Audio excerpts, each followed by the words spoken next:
હવે ઘણી બધી સર્જરી ચીરફાડ કર્યા વગર પણ શક્ય છે. તો શું આપ એની પાછળનું રહસ્ય જાણવા માંગો છો? નમસ્કાર મિત્રો, હું ડોક્ટર તેજેન્દ્ર રામાણી, ઇન્ટરવેન્શનલ રેડિયોલોજિસ્ટ અને એન્ડોવાસ્ક્યુલર સ્પેશિયાલિસ્ટ તરીકે પ્રેક્ટિસ કરું છું.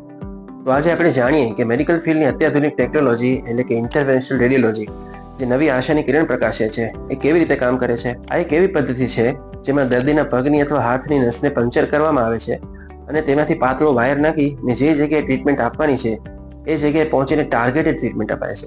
દાખલા તરીકે પગની નસમાં બ્લોકેજ હોય તો વાયરને પગની બ્લોક નસ સુધી પહોંચાડીને બલૂન દ્વારા નસને ખોલવામાં આવે છે અને નસ ફરી બ્લોક ન થાય તે માટે જગ્યાએ સ્ટેન્ટ બેસાડવામાં આવે છે.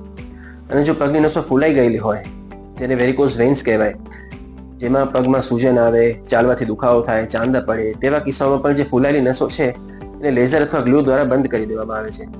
અગર દર્દીને મગજમાં લોહી પહોંચાડતી જે ગળાની નસ તેમાં બ્લોક હોય તેને પણ સ્ટેન્ટ બેસાડીને ખોલી શકાય છે અને દર્દીને લકવાની અસર થવાથી બચાવી શકાય છે. અગર પેટમાં કોઈ ઇન્ટરનલ બ્લીડિંગ થતું હોય તો તેને કોઇલ અથવા નાના પાર્ટિકલ્સ દ્વારા બંધ કરી શકાય છે, જેને એમ્બોલાઇઝેશન કહેવાય છે. તો મિત્રો, આવા ઘણા બધા રોગો છે જે ઇન્ટરવેન્શનલ રેડિયોલોજિસ્ટ તમને કોઈ પણ ચીરફાડ કર્યા વગર ટાર્ગેટેડ ટ્રીટમેન્ટ આપી શકે છે.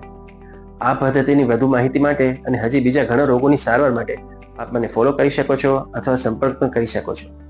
ધન્યવાદ.